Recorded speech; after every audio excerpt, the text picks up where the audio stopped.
नमस्कार. वसई विरार शहर महानगरपालिकेच्या इलेक्शनसाठी आज प्रचाराची तोफ थांबलेली आहे आणि आता ह्या ठिकाणी इलेक्शनच्या दिवशी इलेक्शनची प्रक्रिया कशी असणार आणि त्यानंतर मतमोजणी कशी असणार ह्या सर्व बाबतीत बोलण्यासाठी आपल्यासोबत वसई विरार शहर महानगरपालिकेचे आयुक्त सूर्यवंशी साहेब आहेत. ते काय सांगतात ते ऐकूया. साहेब नमस्कार. साहेब, मतदानाची प्रक्रिया कशी असणार आहे?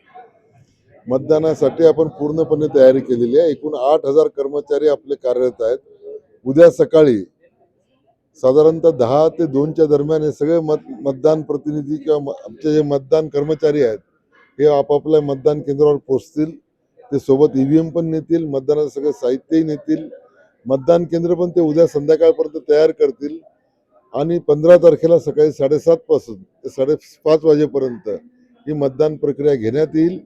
मतदान पूर्ण झाल्यावर ते सगळे EVM घेऊन त्यांच्या आरोच्या स्ट्रॉंग रूममध्ये जातील.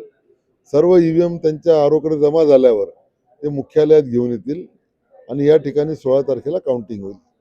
काउंटिंगसाठी तुम्ही कशा प्रकारे तयारी केली आहे? काउंटिंगला आपण 9 हॉल केलेले आहेत. 9 हॉलला आपण एकाच वेळेला सर्व प्रभागांची काउंटिंग करणार आहोत.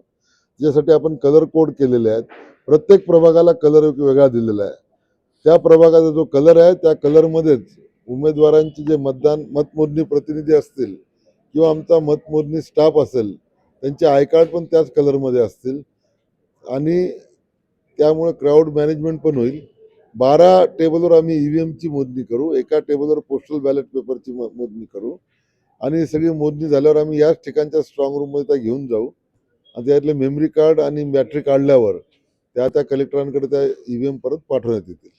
साधारणतः ह्या मतमोजणीसाठी किती स्टाफची आपण तयारी केलेली असावी?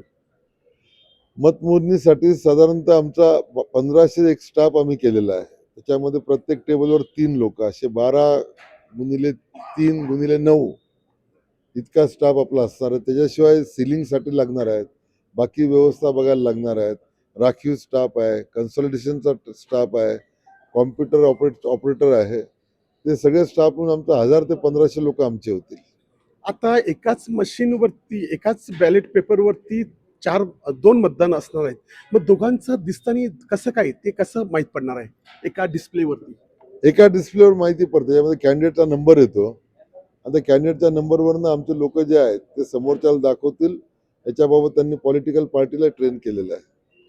आता तुम्ही ह्या सर्व बाबतीत सर्व तयारी आणि मतदानाचा टक्का वाढवण्यासाठी तुम्ही आता एक जनतेला काय आवाहन कराल? आम्ही जी काय तयारी केलेली आहे, माझ्या सर्व जनतेला आव्हान आहे की 15 तारखेला आपण घरातून निघा, मतदान केंद्रावर या, निर्भयपणे मतदान करा. यासाठी आपल्याला हॉटेलवाले पण 15% बिलावर सूट देणार आहे जर आपण मतदान केलेलं बोर्ड दाखवलं. रिक्षावाले 50% सूट देणार आहेत. त्याच्यानंतर आमचे जे परिवहनवाले आहेत तेही 50% सूट देणार आहे. याशिवाय जर तुम्हाला तुमचं मतदान केंद्र कोणत्या मतदान केंद्रात आहे हे कळत नसेल तर आम्ही वेबसाईटवर पण ती सोय केलेली आहे. आपण आपलं नाव टाईप करा, आपलं मतदान केंद्र पण येईल, आपला मतदान क्रमांक पण येईल. त्यामुळे जास्तीत जास्त लोकांनी मतदान करावं असं मी आवाहन करतो.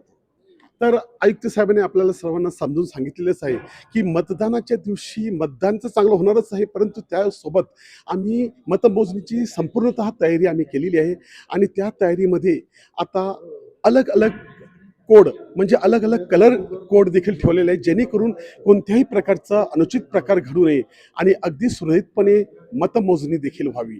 वसई लाईव्ह न्यूजसाठी दिलीप डाबरे, अब्दुल कलाम. नमस्कार.